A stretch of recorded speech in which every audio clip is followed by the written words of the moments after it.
Hey, Europe, what's been going on? Haven't talked in a bit. I have some news for you, and it'll take me less than 90 seconds. Right now, we are taking our live Night Vale show, Ghost Stories, around the United States. I'm getting to you, Europe. But hey, if you live in the US, check out our website, because there's a good chance we'll be in your area soon. Maybe we're even in your area right now, but we haven't forgotten about you, Europe. That's why we'll be coming to tell you our ghost stories this October, and we really are going out of our way to hit as much of Europe as we can and try to get to places we haven't been able to get to before. So if you live in one of those places, please tell your friends, tell your enemies, tell everyone. We want to have a great show and be able to come back. All right, we are going to get ready for it. Paris, Madrid, Cologne, Copenhagen, Stockholm, Oslo, Amsterdam, Munich, Berlin, Warsaw, Prague, Dublin, Brighton, London, and Manchester. Whew!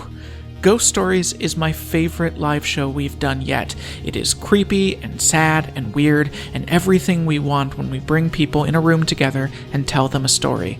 Tickets go on sale this Tuesday, April 19th at 11 a.m. Central European Time. Full schedule and ticket links on our website. And you folks in the US, if you're still listening, remember to go there too, because we're probably doing a show next to your house tonight. I mean, statistically speaking. And hey, thanks. I believe the children are our future. They are also our past and our present. This is how children work in linear time. Welcome to Night Vale.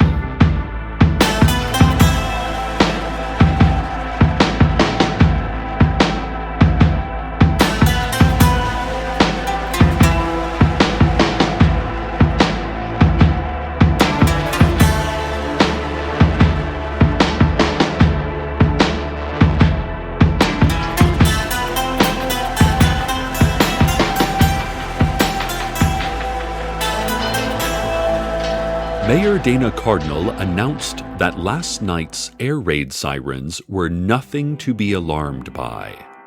Nor are the missing street and highway signs, nor are the angry people who were assigned to hold the signs and wave them about using the maritime telegraphic language of semaphore, and who are now standing around dumbfounded and empty-handed.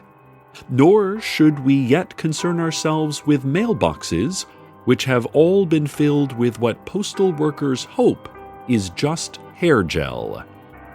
Following a meeting with the sheriff and the city council, Mayor Cardinal says she believes this all to be the work of pranksters. Perhaps the return of the feral dogs, who once defaced several concrete walls with libertarian street art. But the mayor and the secret police are not ruling out more sinister activity. Sheriff Sam added, while whittling a piece of balsa into a polar bear, that it's definitely these foreigners moving here from Desert Bluffs. The city council said nothing. They mostly stood around behind the press conference podium texting and giggling. All of them had fresh haircuts, crisp upturned polo collars, and manicures. The mayor said she would work closely with Sheriff Sam to find the culprits, but in the meantime, there's no need for alarm. Sam added that there was a need to remove all the foreigners. More on this story as it develops. But first, an update on the trial of Hiram McDaniels. Unable to find a jury of peers for a literal five-headed dragon, the court agreed to create artificial intelligence to simulate what five-headed dragon peers would be like, and then place that AI on the jury. For this project, they hired expert computer programmer Melony Pennington, who joins us now by phone. Welcome to my show, Melony. Welcome to your show. Hi. Hello. It turns out you welcomed me. It doesn't make sense to welcome you. Sorry, my mind was, the expanse, the vast, the out there. My mind is elsewhere. My mind is everywhere. Wonderful. And how are you... Do you ever look at the stars? The stars, the stars. Not each star, but some of the stars. Every single one of the stars at once. The whole night sky added up. Do you ever look at the sum of the stars? The night sky as an equation, beauty as a math problem, which it is. Everything beautiful is math. Everything beautiful is a problem. What was your question? How are you doing? Oh, I'm fine. Melony, you sound familiar. Do I sound familiar? You just said that, so I guess I do. You must have met one of my programs. Or not met. None of them are sentient. You can't meet things that have no sentience. Well, I guess you could be like, "Hi there, pile of rocks. I'm Melony." Just to see what happens. I suppose there is no set dogma for social engagement. Oh, I wish I had a dog. Have you ever met a rock?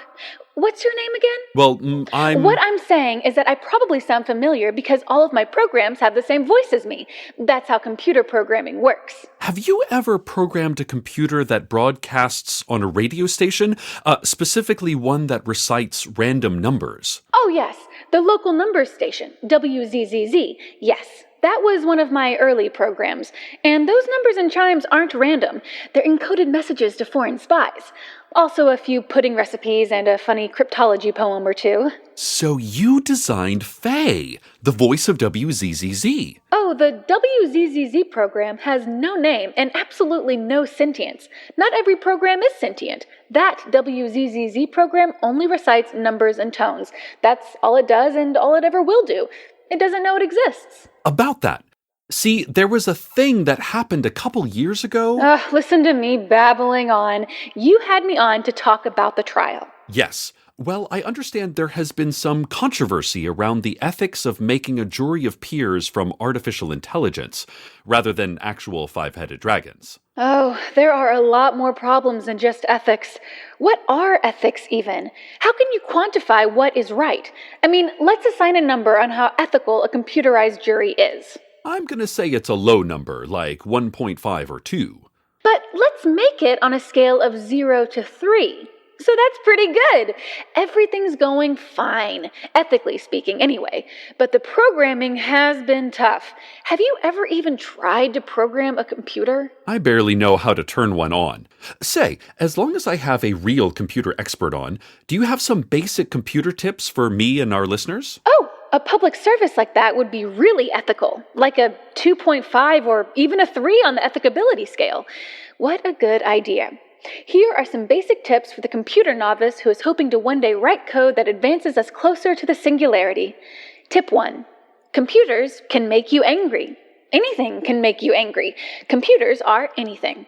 Tip 2. Is your computer plugged in? That's probably illegal. You need a license to plug in a computer. Tip 3.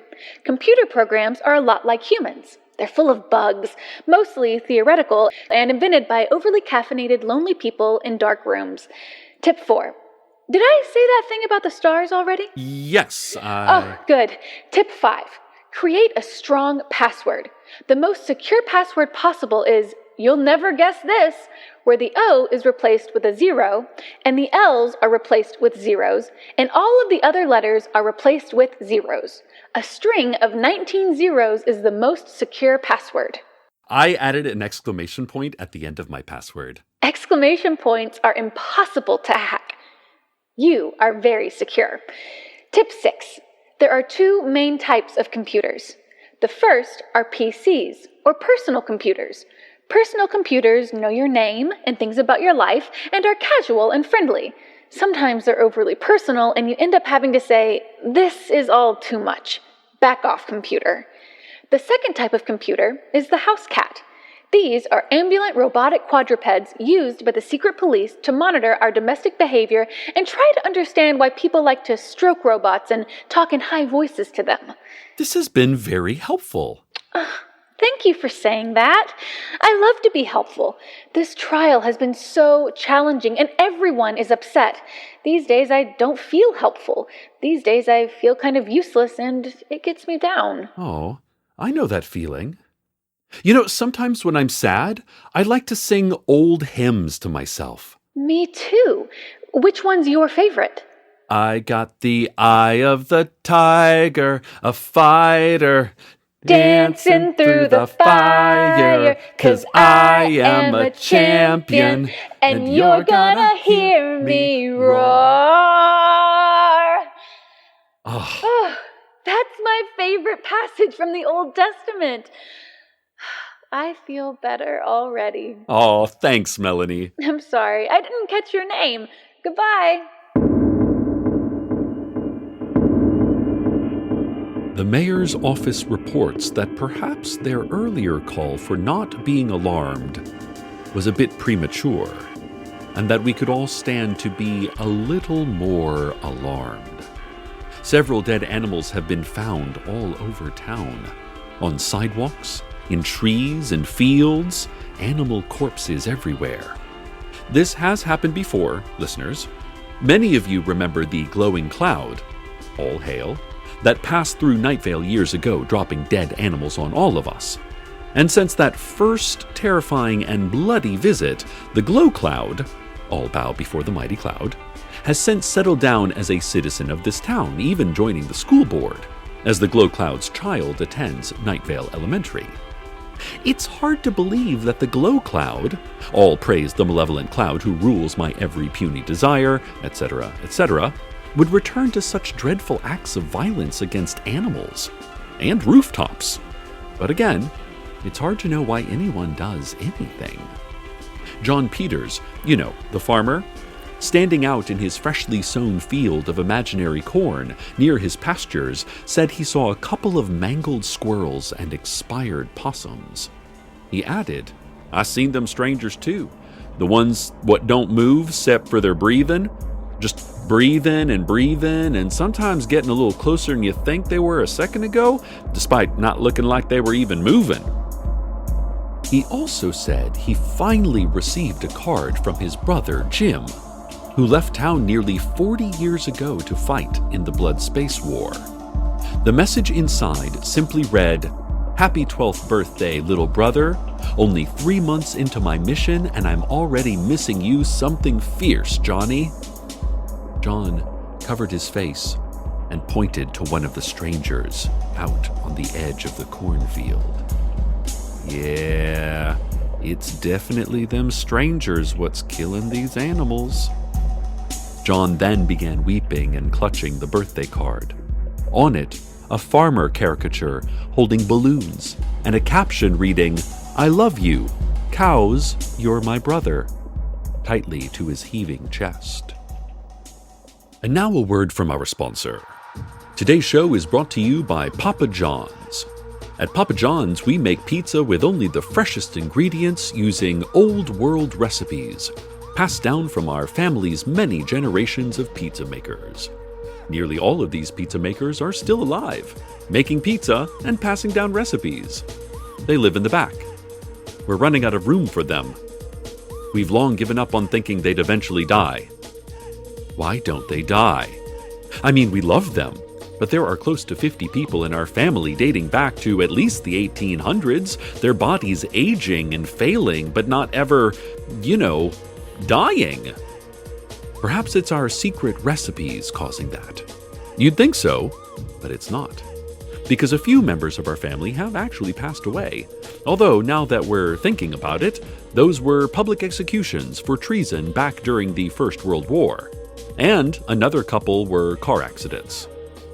Maybe it is the sauce. Either way, visit your local Papa John's, order a delicious pizza. How hard can it be? Immortality, we mean. Papa John's. It'll be fine. And now a look at traffic. They met through a mutual acquaintance. They shook hands and met eyes. Over food and drinks, and among friends they laughed and told stories. Occasionally their eyes lingered. Occasionally one looked away first. They shared a brief but quiet and private moment on the front porch. It was getting late. People were leaving. It was a new moon that night. Neither would remember that part.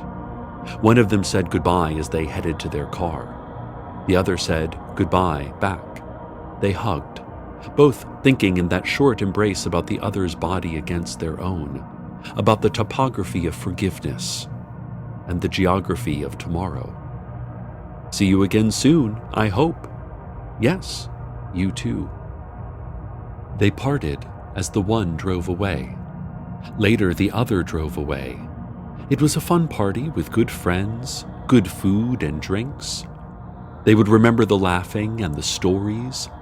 They would not remember the moon or the name of the other. It wouldn't come up again. They later met other people, and still other people. Later, they would drive home and drive home. They never met again. They both lived meaningful lives, laughing, drinking, eating, and driving home. This has been Traffic. While officers from the Sheriff's Secret Police are now responding to a series of power outages and broken water mains, witnesses have reported a strange sight at the city's dog park. Hooded figures, which are sometimes glimpsed inside the dog park, were all lined up outside the dog park, as if standing guard. A long row of dark cloaks and hoods, humming and chanting. Witnesses kept a great distance from this scene, simply noting the hooded figures were all of equal height and imposing stature, spaced evenly around the forbidden municipal park. The sidewalks in front of them were empty, except for one young couple and their dog, who walked slowly past the sentries, unperturbed by the presence of these eldritch figures emanating a crescendo of white noise. Witnesses watched the couple stroll past the park, turn a corner, and disappear from sight. The witnesses reported that just around that corner where the couple had walked was a different person, a stranger, staring right back at the witnesses. They did not recognize the person, for the person had no noticeable features. The stranger did not appear to move, except for its steady breathing. No single witness saw the stranger move, but suddenly it was closer to the crowd of onlookers, merely feet away from them. One of the witnesses said, "We should run away."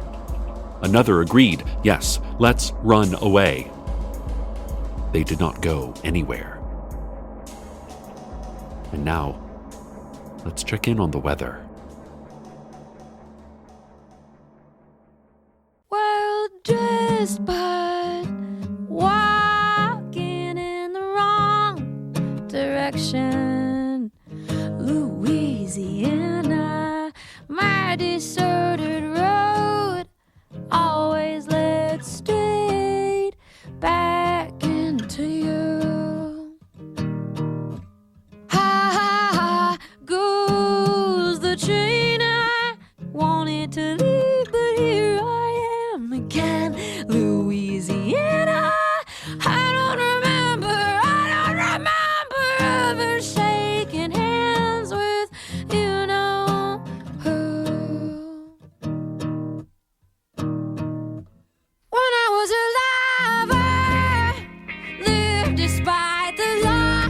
Now the law has buried me many, many times.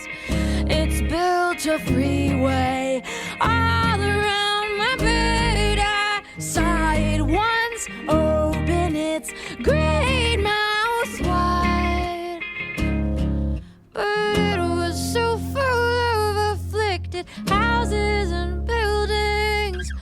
I can't remember what it was saying. Well dressed, well, some of us are. That is the ones who know how. That is some of us are. That is the ones who know how. That is, that is, that is, that is. I read about you and came home to find my mother staring deep into the dark, dark web. She started begging me not to give my social security number to anybody else. There goes the sound of the freeway.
If you can hear me, Night Vale, it is because you are one of those still with electricity or whose home is not on fire. Oh, breaking news, there are a bunch of fires across town. They are spreading from home to home. Fire Chief Ramona Encarnacion said that she believes the fires were started by the neglect of common but dangerous things like kitchen ranges, candles, cigarettes, and bloodstones. Encarnacion said, "The strangers are appearing at doorways and in windows and inside showers and from behind refrigerators, just staring and breathing and otherwise not moving. Upon seeing these strangers, the residents of those homes became frozen in fear and thus incapable of tending to their flammable items. Never leave a bloodstone unattended, Night Vale," Encarnacion cautioned. Mayor Dana Cardinal finally relented to the sheriff's request to try to round up the strangers. Sheriff Sam responded with a jumping heel click and a "You won't be sorry, Mayor," as they ran out to start making arrests. Sam has long held that the strangers are just troublemakers who've moved here from the collapsed town of Desert Bluffs, our former neighbors. But upon arriving at several of the burning homes, Sam began to have a change of mind. Or belief. The strangers were not from Desert Bluffs at all. These strangers, Sam now believes, are something else. "They're not from here," Sam said. Not here meaning Night Vale, but here. Sam then indicated the broadness of the term here by swinging their arms slowly to indicate the entirety of the tangible world we all pretend to know and understand. The secret police, instead of arresting or detaining or even getting near the strangers, began to move the petrified residents of each of these homes safely away to an undisclosed location, which I assume means the same thing as a safe location since the secret police are law enforcement professionals. The strangers never moved other than their steady breaths, even when they sometimes appeared dramatically closer than they were before. "The strangers seem to have no goal other than to threaten our well-being, Night Vale," Sam explained wordlessly, using only a long ribbon and floor dance routine to express the dire situation we are all facing. "My secret police and I will work to serve and protect you. Secretly, of course. This is off the record. In the meantime, stay in your homes and lock your doors. If you see a stranger, keep moving. And call us. We're an unlisted number, actually, so maybe email," Sam said with a flick of their ribbon and a double somersault. Night Vale, I think back to the words of Little League coach and ghost Lucia Tereshchenko. They're no longer coming. They're here. And we cannot stop something that wants nothing. And I think of the image of that young couple and their dog blithely passing the row of fearful hooded figures. No doubt it was Maureen, and that boy, and that beagle. Maureen is such a good kid, and that beagle, so cute, so cute! But I fear for whatever it is she and that boy and that dog are involved in. Heed our sheriff tonight, Night Vale. Stay safe in your home. Get away fast if you see one of them. Stay tuned next for words ordered intentionally and confidently, saying something, understanding nothing. And as always, good night, Night Vale. Ooh, maybe lock those windows too. Good night.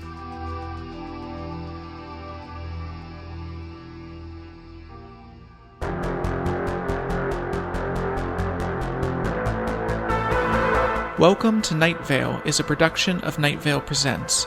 It is written by Joseph Fink and Jeffrey Craner and produced by Joseph Fink. The voice of Night Vale is Cecil Baldwin. The voice of Melony Pennington was Molly Quinn. Original music by Disparition. All of it can be found at disparition.info or at disparition.bandcamp.com. This episode's weather was Well Dressed by Hop Along. Find out more at hopalongtheband.com. Comments, questions, Email us at info@welcometonightvale.com or follow us on Twitter at Nightvale Radio. Check out welcometonightvale.com for more information on this show, as well as all sorts of cool Night Vale stuff you can own. And while you're there, consider clicking the donate link. We really appreciate it. Today's proverb: call me old-fashioned, but I believe there should be only one continent.